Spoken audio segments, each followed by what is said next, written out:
Hey everybody, I'm Dave Karger here at the IMDb studio in Toronto, presented by Intuit QuickBooks. Very happy to be joined by the director and stars of the movie Seberg. The director is Benedict Andrews, and the stars are Kristen Stewart and Anthony Mackie. Hey guys, how you doing?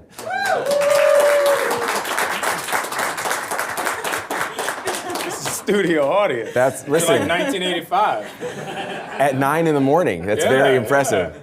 Benedict, you and I have the same introduction to Jean Seberg, which is high school watching À bout de souffle, Breathless, one of her really iconic movies. What struck you? Do you remember when you saw that movie for the first time? I remember. Yeah, it's kind of completely set in my imagination from Madame Sabergal's French class, where I think she would get these great prints from the Alliance Francaise of these incredible films. So the Wages of Fear and 400 Blows. 400 Blows, and saw Jean in this, and her performance in that movie is just so incandescent and so alive and so freewheeling, and in it she kind of changes what we perceive of as screen acting. I think it becomes a kind of idea of what we want to see in truth of it. The truth of an actor in that performance, and there was just something so free and so full of life in it that I never forgot her performance. I mean, Kristen, obviously you must have been asked so many times about similarities between you and your career and Jean Seberg and her career. You're the only American actress ever to win a César Award. You perform in American films and French films. Had you felt something of a kinship to Jean Seberg before you ever made this project? Well, my only interaction with her work was with Breathless as well, and I as I came to learn more about her, I suppose, yeah, I never really was like, oh, she's like me, but I understand she has a really impulsive kind of this nature that you really never know where it's gonna go. She's not a performer per se, you know. Some people are, and then some people really find a different way into their work. And she was always really was following something physical, and like in that time, it was a lot more typical for people to really stand and deliver and really know kind of what they were giving, and she was really digging and excavating, and I think that just had, you know, a much more welcome home in France, where it wasn't necessarily like packaged and delivered ideas. People were really digging and making weird stuff, and I think it's lame when there's this like really common word now. It's like, well, yeah, it's, you know, people are willing to take risk, you know, really risky stuff. It's like, yeah, people were like a little more honest there. Like, she was kind of slated for her first couple of films, which are some of my favorite performances that she gave, because she was like being a kind of a weirdo, right. And it was like she wasn't performing. She was very present. So like I that's my favorite thing about her. The movie tells us all so much that I certainly had no idea that she had involvement with Black Panthers, which she died so young. Was there something that you learned in the process of this that was the most eye-opening for you about her? All of that. Right. Yeah, I mean, that's the ironic thing about this story, is that, you know, most people that like movies know Jean Seberg and Breathless and all that, but like, you know, you mentioned this story and most people go, oh my gosh, I had no idea. And it's really like an incredibly beautiful thing to be a part of, releasing that information. You know, it's like vindication on a really gorgeous level. That's very sad that she wasn't like around to see, but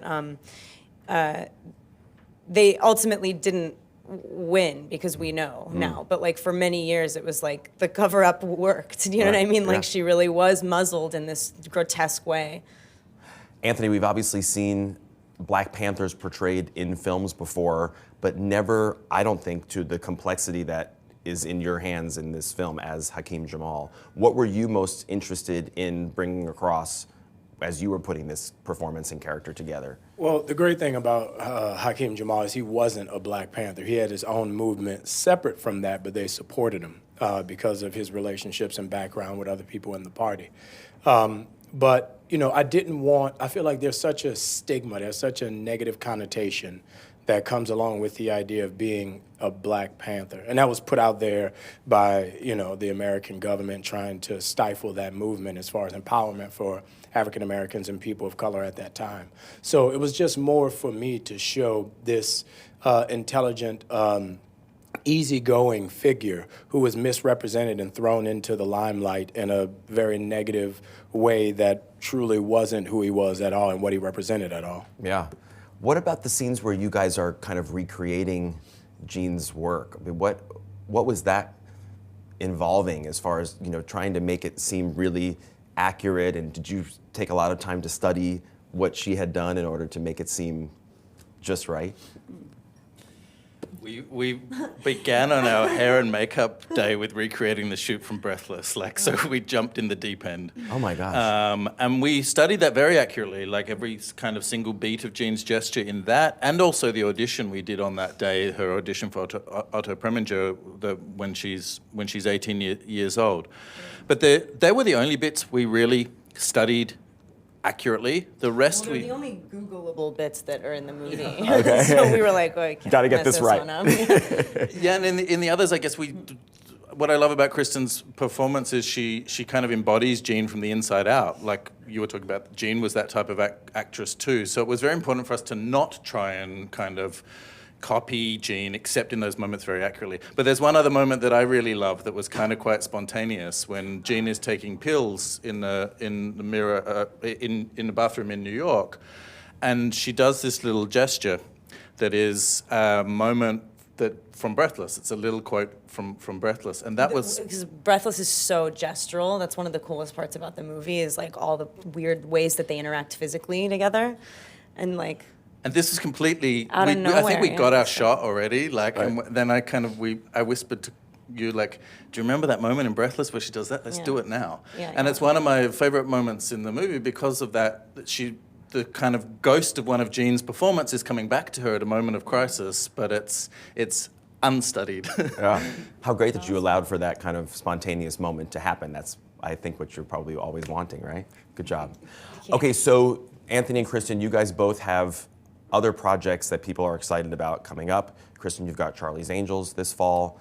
Anthony, you've got The Falcon and the Winter Soldier, a Disney Plus series. Which of the two of those is going to be the bigger deal? I think if you look at the cast of her movie and the cast of my show, her cast definitely beats my cast. Do you agree? No, man. Come on. Elizabeth Banks did say that audiences are going to be surprised when they see how much fun you're having in Charlie's Angels. Was it fun? Yeah, I'm really a somber time. What was most fun? Shocking. The girls are amazing. I love them so much. That's kind of the whole point of the movie, Like I'm super proud of them and stuff, and Liz is so good at what she does. Honestly, she knocks it out of the park. I'm so proud of her too. I don't know. Great. Yeah, it was fun. And then I can't say Sebastian's so amazing. I'm so proud of him. It don't even have the same ring to it. Girls have a thing. We just have this thing. It's just they're so awesome. It's like we're here. Well, okay, so Anthony, what's the best part about doing an Avengers project without Chris Evans in it? You get to sleep. You get a lot of downtime. No, there is no good part about it. I've said it before and I'll say it 1,000 times. Chris is one of my closest friends, and when the three of us get together, it's hell and anarchy.